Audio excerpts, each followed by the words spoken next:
Hi everybody, Dan Illman, Matt Bernier, the DRFBets race of the day for Thursday, March the 14th, race number 9 at Gulfstream Park. We've got about 2,200 days of layoffs coming into this race, so it's a true handicapping puzzle at 1.16 miles on the turf for older optional claimers. If you want to bet this nice card at Gulfstream on Thursday, no better way than with DRFBets, because when you sign up at bets.drf.com, you double your action. You bet 100, you get 100 with your sign-up bonus. Let's meet the horses in race number 9 at Gulfstream Park on Thursday. You can access free formulator past performances for this race on the Race of the Day event page at drf.com. Download them, handicap along with us. We'll take the field in post position order.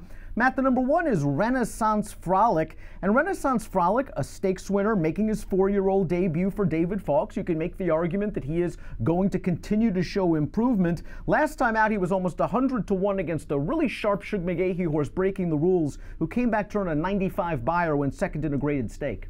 Yeah, and the 5th and 6th place finishers that day, they came back and earned mid to high 80 buyers. So at least that field in the Tropical Park Derby has come back solid enough. But when you do look at Renaissance Frolic, it's kind of hard to look at him any other way than say on numbers alone, he's a little bit on the light side. But as you made mention, newly turned 4-year-old, maybe you do get a forward move here from him. But he is one of the horses coming off a 61 to 180 day layoff that actually has recency on the majority of this field. I can see him sitting a mid-pack trip. There should be some speed in this race. The two real stories going to be one of the pace setters. This one's coming off a 215 day layoff and just went too fast last time out in the Grade 1 Secretariat. The prior start was a good pace controlling effort in the Grade 3 American Derby. Now, they were going to run this horse in the Jefferson Cup at Churchill Downs in September. He was a probable for that race, never showed up. Something must have went wrong.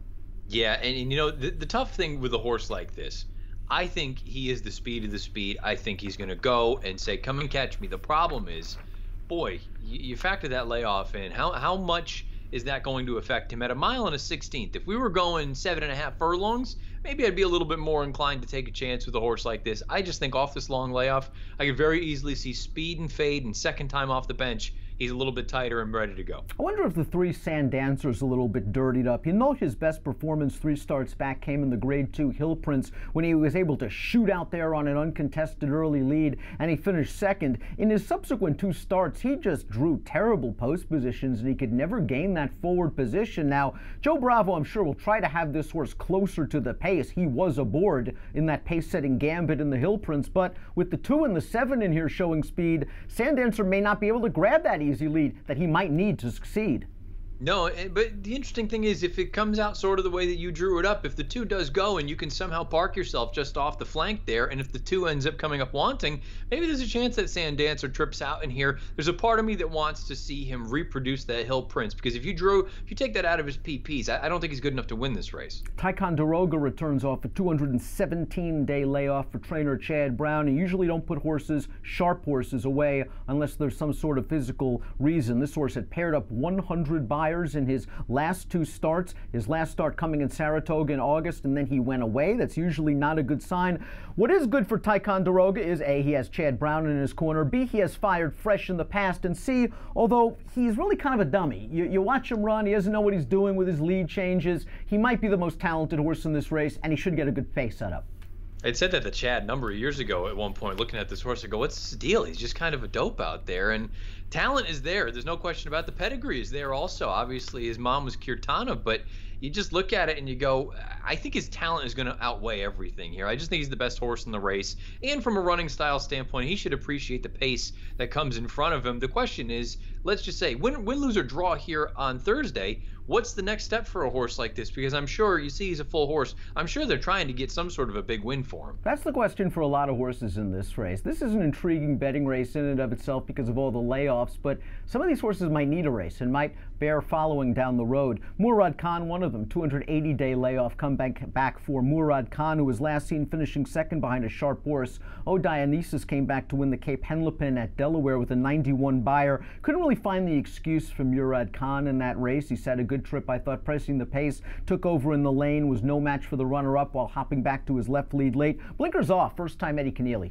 It's going to be interesting to see what you get off this long layoff for this horse. His best race, I think, makes him a solid contender at a decent number, 8-1. If he runs that run 2 or 3 starts back, okay, 2 starts back, maybe it wasn't a great finish, but from a numbers standpoint, I think that's right up there and competitive enough. And look, he ran into a good horse that day in Caribou Club, and you can obviously see what Dr. Mounty came back to do in subsequent starts.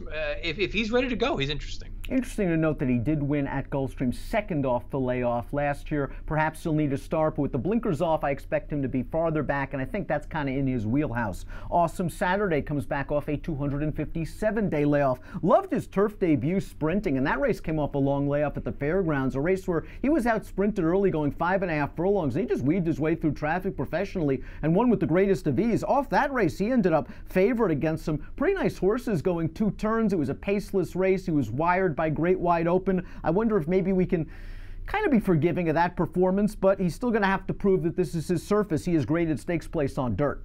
Yeah, it's going to be interesting to see another one. What are we going to get off this layoff, but also on this surface? Like you say, he is a turf winner, but going shorter. We'll find out what we get here. Is he going to have that late kick? It's one thing to show some good speed and have that versatility going 5.5 or 6 furlongs on grass. It's another thing to do it a mile on the 16th. We expect Real Story and Sand Dancer to show speed. Timeform US believes that Speed Franco is the speed of the speed, as we see from the Timeform US pace projector. This horse is going to have to do it off a 313-day layoff. We haven't seen him, so what, Derby Day? The Grade 2 American turf, where A, he caught a boggy turf course, B, he had to go pretty fast early, and C, he ran against a pretty good field. There were some nice horses, including River Boyne in that race. New Barn winning at a very good clip, or at least did in 2018. It'll be interesting to see if the 7 and the 2 engage in a game of chicken early.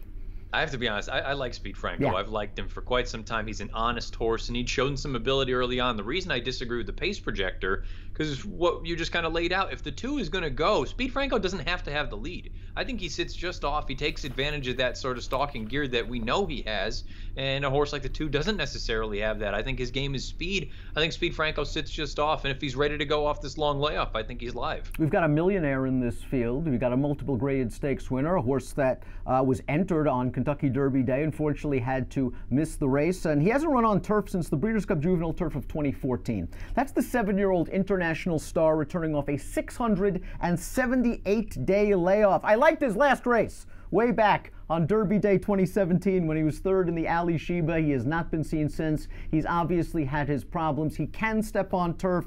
I'm not sure I would want to take too short of a price on him, but I also trust Mike Maker. I was going to say, I trust everything that Maker throws out here. I find I didn't know he was still in training, so when I saw his name in the PPs, I was blown away. I do find it interesting that turf is where they bring him back, and even more so that Jose has the mount here. I wouldn't be surprised. Look, I'm not picking him. I'd be using him underneath, though. I wouldn't be surprised if International Star runs well. I wouldn't be surprised if he runs well. Turf, though, kind of an interesting spot. I wonder if maybe that's there's some tender feet issues or something where you don't want to have him first time back off the long layoff being stung on the main track. Not to be outdone, 228-day layoff for the final horse entered in the body of the race. That's Dragon Bay. He is a graded stakes winner in his own right, and we haven't seen him since July when he was in against a pretty good optional claiming field. I mean, that runner-up Thor's Rocket came back to run and earn black type in his next 4 starts, with buyers ranging between 88 and 94 on both synth and turf. The blinkers come off. This is another horse that has shown positional speed in the past, but I don't think he's as fast as the other 3 speeds we mentioned. No, I agree with that. And really, he's sort of shown that positional speed more so in longer races. The interesting thing here for me, his recent form, and I say recent form, that's kind of tongue-in-cheek. His most recent races we have seen from this horse seemed like he was trending the wrong direction. I want to see one before I buy in. Let's take a look at our top selections for race number 9. Mr. Freeze, Mr. Jordan, the 10 and the 11 entered for main track only. We're both going with Ticonderoga. I think you actually put it perfectly when you said his talent probably is just going to overcome everything else in this race. I think he's the most naturally talented horse. I'm not sure he's the most trustworthy, and you have to deal with a layoff at a short price. Not sure he's the kind of horse I'd want to bet. I think he's the most likely winner of the race, though. Yeah, I agree with that. And I think, too, going forward, it's going to be fascinating to see what Chad does with him, because he's predominantly been campaigned in sort of those mile and 16th, mile and an 8th races. They've only really stretched him out one time, and that was only to a mile and a quarter. I wonder if you keep him together and he stays in good form. Keep in mind, Kirtana, she was a little bit more long-winded. I wonder if at some point you find out mile and 3/8, mile and a half. Is that what his game is? Give me numbers. 4785. I'm going 4526, and I'm hoping that the 5 Murad Khan and the 6 Awesome Saturday are able to outrun their morning line odds. I think they've done some good things on turf in the past. Intriguing race for Thursday's DRFBets race of the day. Obviously, you bet it with a DRFBets account.